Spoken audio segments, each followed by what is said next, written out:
네, 우리 곁에 있는 분들 한 번 더 인사하시겠습니다. 예수님의 이름으로 환영합니다. 예수님의 이름으로 사랑하고 축복합니다. 반갑습니다.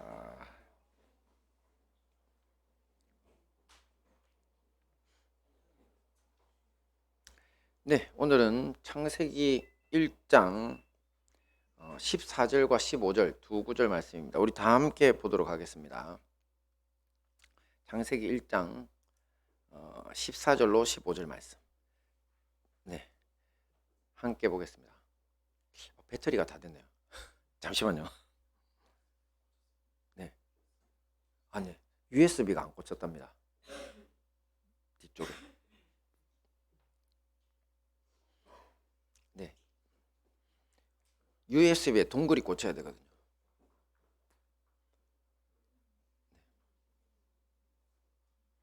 네,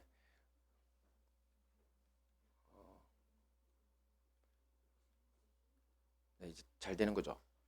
네, 우리 저기 뭐야 아마추어들인 우리 우다니엘 최거나 우리 박소로 격려를 좀 부탁드리겠습니다. 네, 우리 자녀들이 커가지고 이제 저렇게 섬기기까지 하니까 감사죠. 네, 네, 할렐루야. 할인이도 곧 일할 줄 믿습니다. 네, 자, 우리 말씀 다 함께 보겠습니다. 시작. 하나님이 이르시되 장에 광명체들이 있어 낮과 밤을 나뉘게 하고 그것들로 징조와 계절과 날과 해를 이루게 하라. 또 광명체들이 하늘의 궁창에 있어 땅을 비추라 하시니 그대로 되니라. 아멘. 네, 이번 주 창세기 넷째 날의 주인공은 하늘의 두 큰 광명체와 별들입니다. 주님은 창조의 넷째 날에 우리에게 큰 빛을 주셨는데요. 이 빛들은 우리에게 생명을 줍니다. 하지만 오늘 넷째 날의 창조 역시 이런 물질적 의미보다 그 속에 담긴 영적이고 시적인 의미가 훨씬 더 중요합니다. 자, 어떤 의미들을 더할 수 있을지 함께 살펴보고 은혜를 나누도록 하겠습니다. 함께 봅니다. 시작. 궁창의 광명체 해와 달 말씀 한 번 더 볼까요? 시작. 하나님이 이르시되 하늘의 궁창에 광명체들이 있어 낮과 밤을 나뉘게 하고 그것들로 징조와 계절과 날과 해를 이루게 하라. 네, 이 광명체의 히브리어 원어는 마오르입니다. 이 빛이라고 하는 오르에서 왔는데요. 특별히 빛을 내는 발광체를 의미합니다. 반사체가 아니라 발광체. 이 낮과 밤을 주관하는 두 광명체는 눈으로 보이는 부분만 보면 해와 달이라고 할 수 있습니다. 이 태양빛은 동식물들이 살아가고 자랄 수 있는 에너지 또 온기를 주고요. 달빛은 조석 간만의 차이를 일으켜서 해양 생물의 삶을 지배하고 또 육지 생물의 생장에도 직접 관여한다고 합니다. 만약에 이런 태양과 달빛이 없다면 지구는 그야말로 이 어둠으로 덮인 죽음의 땅이 될 수밖에 없을 것입니다. 그런데 창세기 1장 14절 말씀은 이 광명체, 발광체가 계절과 날과 해를 이루게 하라는 말씀에 앞서 징조를 이루게 하라고 합니다. 자, 우리는 해달별의 변화가 계절과 날과 해를 이룬다는 것은 알고 있습니다. 하지만 태양과 달리 태양과 달이 징조가 되라는 것은 도대체 무슨 의미일까요? 징조가 되라. 자, 우리가 만약 의자에 앉아 있는데 갑자기 사람 모양의 그림자가 나타났다. 앞에. 자, 그것은 어떤 의미가 있습니까? 바로 내 뒤에 누군가 사람이 다가왔다는 의미죠. 자, 이때 그림자가 바로 어떤 사람에 대한 징조라고 할 수 있습니다. 그러니 징조는 실체는 아니지만 그것과 닮아서 실체를 암시해 주는 그 무엇인가라고 생각하시면 됩니다. 자, 신약 성경에서는 예수님이 베푸시는 징조를 표적, 이적, 예표라는 다양한 표현으로 이렇게 소개하고 있습니다. 예수님은 죽은 사람을 살리시고 무리를 걷고 물고기 2마리, 보리떡 5개로 5,000명을 먹이시고 또 십자가에서 죽으셨지만 사흘 만에 부활하셨습니다. 자, 이런 모든 기적, 표적, 이적 이런 것들을 징조라고 하는데 이렇게 예수님이 하신 일은 사람으로서는 도무지 할 수 없는 일들이고 오직 하나님만 가능한 일들이었습니다. 그죠? 그러니까 이런 기적들은 예수님의 실체를 암시하는 징조라는 겁니다. 자, 그러면 예수님의 실체는 뭡니까? 하나님의 아들이죠. 그죠? 하나님의 아들 성자 하나님이시라는 것이 바로 그분이 보이신 기적, 예표, 이적, 합해서 징조 그 안에 드러난다는 거죠. 자, 오늘 본문에 태양과 달에게 징조가 되라고 하나님이 말씀하신 것도 마찬가지입니다. 이 돌이 징조가 되어 보여주고 싶은 어떤 실체가 있다는 것입니다. 그렇다면 도대체 하늘의 광명체가 징조가 되어서 보여주고자 하는 그 실체는 무엇일까요?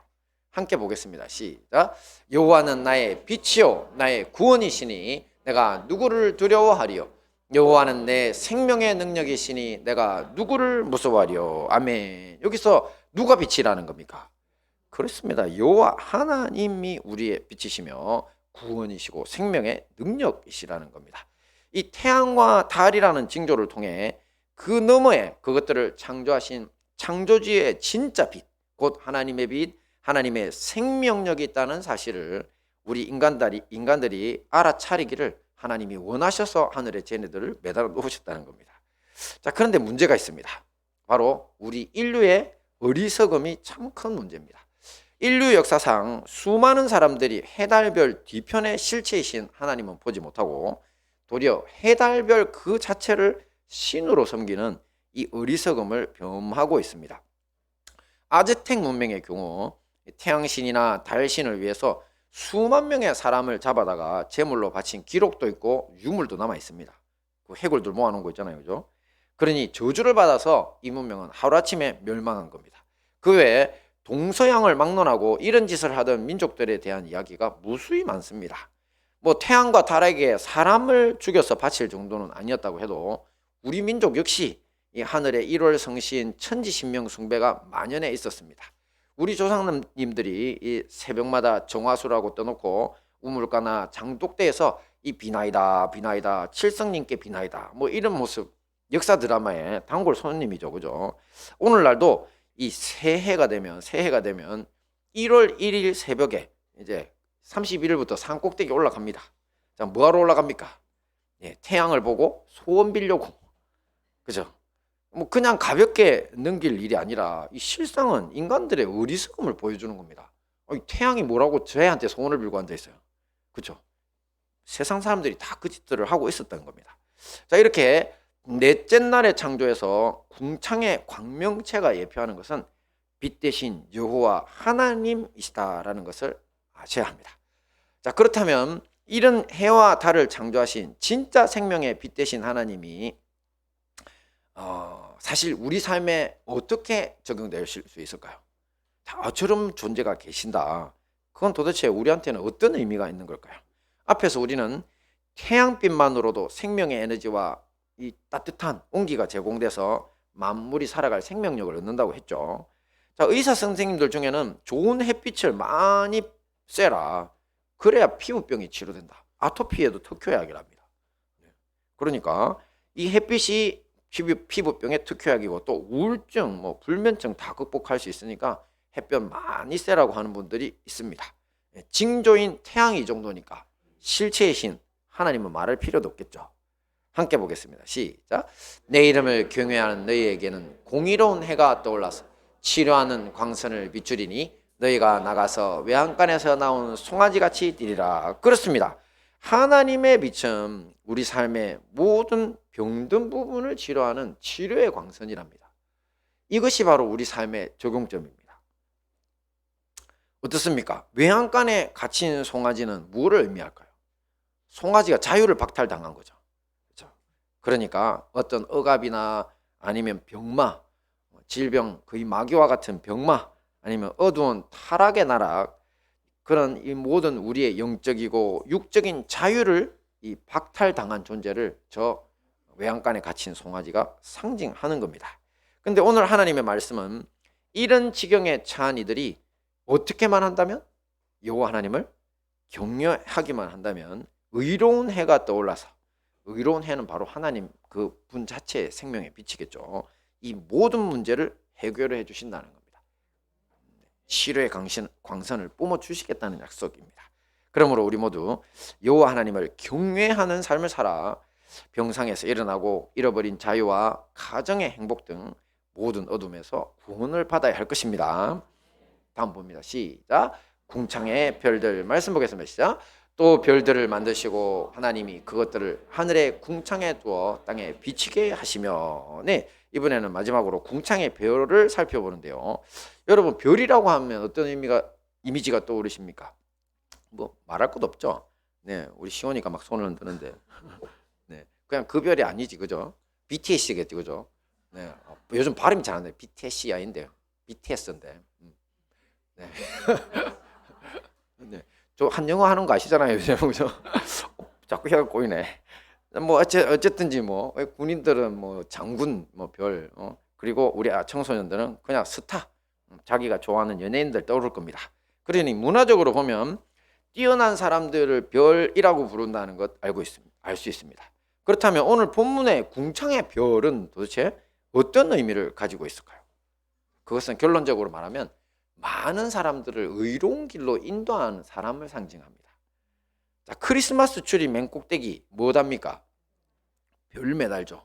근데 제가 지난번에 한번 보여드렸죠. 수요예배 때 보여드렸나? 그 바포맷이라고 주일날 보여드렸네요. 그 염소 대가리, 사탄마귀를 그거 하는 거를 그 바이든 미국 대통령의 영부인 질 바이든, 그 사람이 자기 집에다가 이거 했다고 달았다고 크리스마스 트리 위에다가 염소 대가리 저 표시로 바꿔서 달아놓은 거 보셨죠? 그러니까 이 미국이 이렇게 사탄화되어 있는 겁니다. 그러니까 하나님께서 저 별을 달아놓으신 이유가 있는데 바포맷이 지네들을 인도해 준다는 거죠. 미쳤습니다. 미쳤어요. 그죠? 자, 어쨌든 다시 돌아와서 저 크리스마스 트리 맨 꼭대기의 별이 바로 예수님 탄생 시기에 동방박사들을 아기 예수님께로 인도하던 그 별에서 유래된 겁니다. 만약에 그 별이 없었다면 멀고 먼 이방 나라 동방 박사들은요, 지금은 아마 저기 페르시아 쪽의 천문학자들이라고 생각을 해요. 연구를 하면 그때 되게 발달돼 있었거든요. 이 박사들은 이스라엘 나라의 왕으로 오신 예수님을 방문해서 경배할 수 없었을 겁니다. 그죠? 말씀할게 봅니다. 시작. 지혜 있는 자는 궁창의 빛과 같이 빛날 것이요 많은 사람을 옳은 대로 돌아오게 한 자는 별과 같이 영원토록 빛나리라. 그렇습니다. 하나님의 말씀에 나타난 별은 오늘날의 연예인, 스타나 뛰어난 사람들이 아니라 이 많은 사람들을 옳은 길로 인도하는 사람들입니다. 주님은 이렇게 우리가 어둠 속에서 길을 잃고 헤매는 수많은 죄인들을 예수님께로 인도하는 궁창의 별과 같은 사람이 되기를 원하시기에 어두운 밤하늘에 수많은 별들을 뿌려두셔서 우리에게 징조가 되도록 하신 것입니다. 성경 속에 나오는 모든 믿음의 족장들 또 선배들이 이런 궁창의 별과 같은 사람들이었죠. 네, 근세에 들어서 우리가 한번 이런 별 같은 분을 한번 뽑아보라면 확실히 뛰어난 분 중에 한 분이 바로 영국의 데이빗 리빙스턴 선교사입니다. 그는 일반인들에게는 유럽인으로서는 처음으로 아프리카 대륙을 횡단한 탐험가로 알려져 있습니다. 그리고 또 그곳에서 노예매 폐지 운동가로도 알려져 있는데요. 하지만 리빙스턴 선교사님은 복음을 전하기 위해서 신학과 의학을 공부하고요. 또 아프리카로 떠난 하나님의 사람입니다. 그는 27세에 아프리카 선교사가 되어서 아프리카 원주민들을 도우면서 일생을 헌신했습니다. 그가 선교를 위해서 아프리카 오지를 탐방하면서 지도를 만들었던 거리는 무려 47,000km에 육박하고 또 7개월 동안 31번의 열병에 걸리기도 했답니다. 자, 31세 때는 마을 사람들을 괴롭히던 사자를 물리치려고 함께 사냥에 나섰다가 숨어있던 사자가 덮치면서 오른쪽 어깨를 물어버리는 바람에 평생 오른팔을 어깨 위로 올리지 못하는 중상을 당하기까지도 했습니다. 또 노예 무역 상인들에게 팔려가는 수백 명의 아프리카 노예들을 해방시켰는데요. 그 일 후에 노예 상인들의 미움을 받아서 이제 암살 시도를 당하기도 했습니다. 또 아프리카 오지로 복음을 전하기 위해서 탐험대와 함께 떠났지만 또 길을 잃어버리는 바람에 이 풍토병에 걸려 죽을 고비를 넘기기도 하고 또 복음을 전하다가 현지 원주민들에게는 침략자로 오인받아서 잡혀 죽을 뻔하기도 하는 등 수많은 고난을 겪으면서 무려 33년간의 세월을 아프리카 대륙을 위해서 헌신하면서 바쳤습니다. 자, 아프리카 사람들은 이런 리빙스턴 선교사님의 사랑과 헌신을 아직도 기억하고 있다고 합니다. 그의 유해는 영국 성공의 웨스트민스터 사원에 묻혀 있습니다. 지금 하지만 매년 5월 1일이 되면 아프리카의 잠비아와 짐바브웨 공화국에서 리빙스턴 선교사님의 추도식이 열리고 있습니다. 그가 얼마나 많은 사람들을 옳은 길로 인도하는 빛된 삶을 살았는지 알 수 있는 겁니다. 자, 이렇게 밤하늘에 떠있는 궁창의 별들은 우리 스스로 자신의 빛된 삶에 대해 한번 돌아보게 합니다. 과연 우리의 삶이 동방박사의 별처럼 아니면 리빙스턴 선교사님처럼 누군가를, 죽어가는 누군가를, 고통당하는 누군가를 예수님께로 인도하는 빛이 되고 있는가? 또 우리의 배우자나 자녀 또한 지인들에게 나는 어떤 존재인가? 과연 내가 그들에게 빛을 발하고 있는가? 그렇습니다. 예수님께로 사람을 인도하는 전도는 말로 하는 것이 아닙니다. 바로 우리의 빛된 삶 그 자체가 그들을 하나님께로 인도하는 도구가 되어야 되는 겁니다. 그러니 우리 모두 먼저 자신을 돌아보고 빛보다 어둠이 더 많은 삶으로부터 벗어나 누군가의 앞길을 비춰 예수님께로 인도하는 빛된 하늘의 별과 같은 생을 살아 승리해야 할 것입니다. 자, 말씀을 정리하겠습니다. 주께서 창조의 넷째 날에 우리에게 주신 두 큰 빛이 뭐였습니까? 첫째, 궁창의 광명체 해와 달이다. 그죠? 실체이신 하나님의 빛을 예표하는 징조로서의 기능을 한다고 했죠. 우리가 여호와 하나님을 경외하는 삶을 살면 질병이나 자유를 박탈을 당한 모든 부분에 이 치료의 광선을 받아서 해방될 수 있다고, 외양간에서 나온 송아지처럼 뛸 수 있다고 했습니다. 또 다른 광명체는 뭐가 있었습니까? 궁창의 별들. 그렇습니다. 어둠의 길을 걷는 사람들을 옳은 길로 인도하는 사람들을 예표한다 그랬죠. 그리고 우리가 이 사람들을 예수님께로 인도하는 별과 같은 삶을 살자고 했습니다. 자, 이 모든 말씀으로 여호와 하나님을 경외함으로 치료받고 궁창의 별처럼 빛난 삶을 살아 승리하시는 우리 행복한 다니엘 교회와 형제교회 성도님들 되시기를 축원합니다. 아멘.